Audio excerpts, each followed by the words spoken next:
most important for the next 12 months? I really believe that the city has been very successful over the years because we do take time twice a year to say, okay, where have we been and where do we need to go and how do we get there? And if you look at the history of the city, it's been successful, and I think these retreats have been a big part of it. It allows us to come together and to express what the opportunities are in the upcoming year, what our priorities are going to be. And it's a good time for everybody to get together and to air out all of those different ideas, and we mesh them together and we move forward together. Well, of course, I think it's really come to the attention as we've brought it all together that very high on everybody's list, the staff as well as the council is dealing with the sea level rise and the flooding issues. And that's extremely important all over the city, but in the Princess Anne district, we are in a different watershed and we have a lot of different issues. Right now, we're focusing on, projects down at the oceanfront, transportation, education, public safety, everything that's going on in the city. And I'm happy to say that it appears things are going pretty well. Now, we want to do more, and as you know, when we do more, it costs money. And so, as we go through this process, we come up with a prioritization. And hopefully, these projects that are prioritized at the top will get immediate action in the upcoming budget. That is the ultimate goal.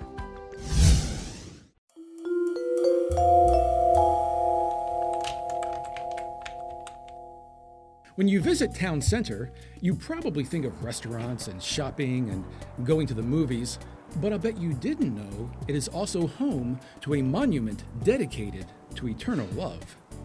The Kiss statue was made based on a 2004 photograph of Debbie and Breck Wood kissing while sitting on the pier at their home in Currituck, North Carolina. It was Debbie's idea as something to give to her husband to show her devotion to him as he was battling melanoma and leukemia. It was supposed to be a private gesture and was not intended to be a public work of art. Hey man, this is how you treat a lady. It was made in bronze by artist Gary Alsum of Loveland, Colorado. Alsum named the sculpture Sealed with a Kiss, but Debbie simply calls it The Kiss. It is 4 feet high, weighs 450 pounds, and cost $75,000. Sadly, Breck succumbed to cancer in 2006 before the statue was completed. Since her husband had passed away and she'd moved from the area, Debbie Wood reached out to Virginia Beach officials and offered to donate the bronze tableau. Mrs. Wood wanted her love to inspire others to love. The city's Public Art Committee selected this location, next to the pond that runs along Columbus Street, here at Town Center. The statue was installed in November 2007 by Chesapeake businessman Alan Gibbs, who was a longtime friend of Mr. Wood. Not all love is captured in bronze, but sharing it with the right person makes it golden. So, as we have seen, Virginia definitely is for lovers.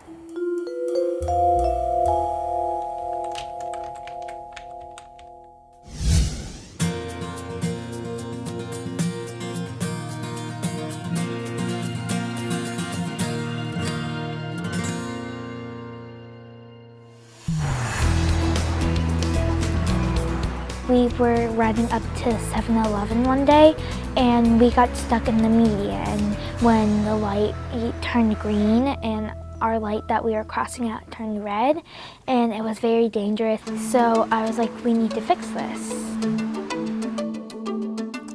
She was concerned because they had moved the 7-Eleven across a major intersection and wanted to know how she could get a crosswalk put in. And I advised her to write City Council and told her, write the letter yourself and I'll check it and make sure it's good to go. And she addressed it to Shannon Kane because she represents our neighborhood. Kristen is probably one of the youngest people that have ever reached out to me since I've been on council. It was kind of refreshing to see that.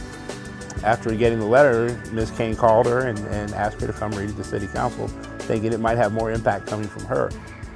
She read her letter to the entire council, pleading for a crosswalk at South Plaza and Rosemont Road. I would appreciate your consideration to the crosswalk at South Plaza Trail and Rosemont Road to bring safety to the community. The adults in this situation were all a little stunned that there was nothing there. after all of these years, there's not even a painted crosswalk on the road. So this was something that needed to happen, and City Council was able to make it happen. I think it's really cool that she found a problem, she saw a problem, and she found a solution and brought that to us and had the motivation to continue and make that happen. I feel really good about having this crosswalk, and I really like how people can get across this major intersection safely, and we won't have any mishaps.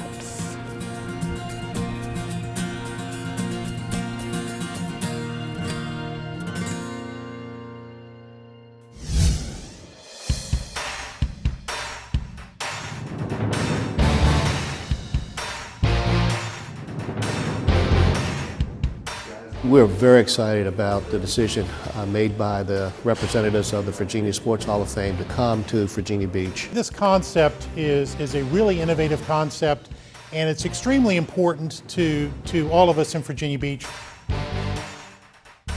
And I said, well, you know, you ought to look at Town Center, because I thought that would be a cool place to go. A lot of people are here already, and then it just kind of morphed into this idea of Walk the Hall, where people can move around through these public lobbies and see the various displays and things that are honoring the athletes. So I thought that was a neat idea to actually have it here in Town Center. And so came over here to Virginia Beach, folks at Armada Hoffler and DeVaris and the city, and said, what if we do this model? We create a free pedestrian tour of some of our better exhibits and put it in your beautiful lobbies. Sports is an everyday avocation for most people. And the Hall of Fame, because we celebrate all sports, not just football or basketball or baseball, is the sort of archive for all sports in Virginia. We are 90% of America's hobby in some way, shape, or form. So there's an athlete in almost everybody's life, and probably from Virginia, that had some type of effect or influence on your life. So this is an opportunity to experience a walking tour for free. I mean, you just look at the history of athletes that have come from Virginia and how they've pursued their sport, and to see the names, you really get impressed by the number of athletes that have come out of Virginia and the fact that they're on display here right in our project. This is really where it's happening now, and the sky's the limit in terms of the types of things that can happen in Virginia Beach related to sports, because the Hall of Fame brand is right here.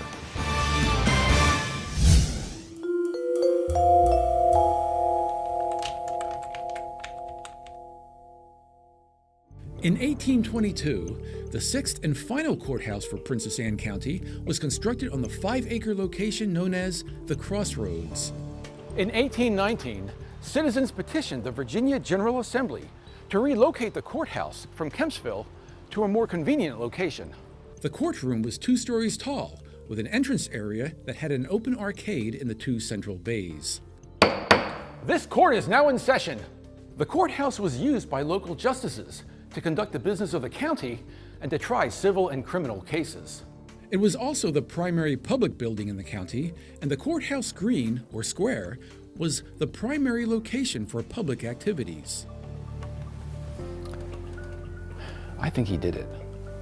A 1-story porch was built on the front of the courthouse between 1906 and 1918. The second story came in 1918 with full-width Tuscan columns. A century after it was first constructed, there was talk of moving the aging courthouse to the town of Virginia Beach because of its lack of accessibility by the state highway system.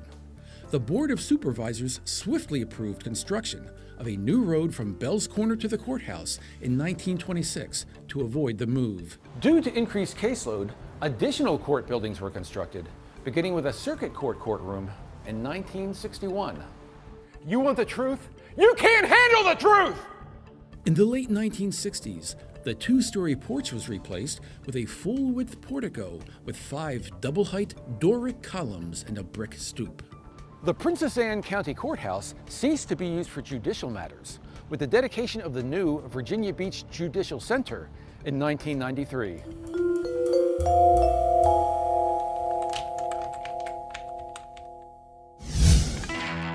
The Dome project is redevelopment of just over 10 acres of land assemblage owned by the city, where we had the former Civic Center of the Dome. And the idea that this could be a mixed-use development is the concept that we've been moving forward with this latest round. And our project really has 6 basic components. It has a surf park, an entertainment venue, residential, office, retail, and of course parking. And again, it has been a goal of the city to be more of a year-round destination. The largest percentage of our visitors are in the summertime. Well, I think it's important to the city because we want to have unique offerings for people that live here. I mean, it's important that people that do live here want to continue to enjoy that experience. It's also important for out-of-town visitors to have something unique to do, and I think this fits that bill. So this process is all about public input, and we are genuine in our desire to get public input. A lot got accomplished, in my opinion, because everybody sitting at our table came up with ideas, and that would spark another idea. What brought me out is the wave pool. Being a former professional surfer from Virginia Beach, and I'd love nothing better to raise my family in a nice, modern beach town. I think it's great. You know, I think it has a lot of potential to do good things with the city having an event like this, getting feedback from the community. I think that's taking steps in the right direction. I hope that they walk away feeling invigorated, that we've listened to them and that we have selected someone who can actually deliver with a very, very viable and a very unique experience for residents and for visitors to enjoy.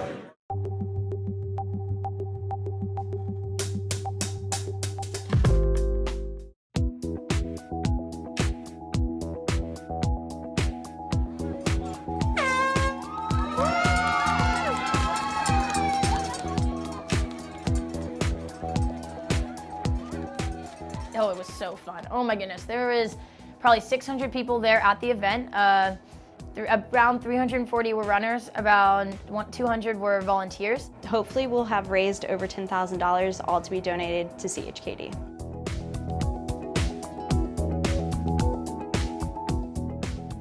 My brother Hunter, he's 5 years older than me, he was. And when he was 3 years old, was diagnosed with brain cancer. And he nearly died a lot of times when he was young. And the hospital was just very important to my family ever since then. It occurred to me that this is something that I could help plan. Like, I could execute this whole event that I've been going to since I was a kid. Like, I could be one of those high schoolers who are running this show. And I bet I could do it really well. Hope is eager and charismatic and fun and loud and very driven. She's very passionate. I'm extremely proud of Hope.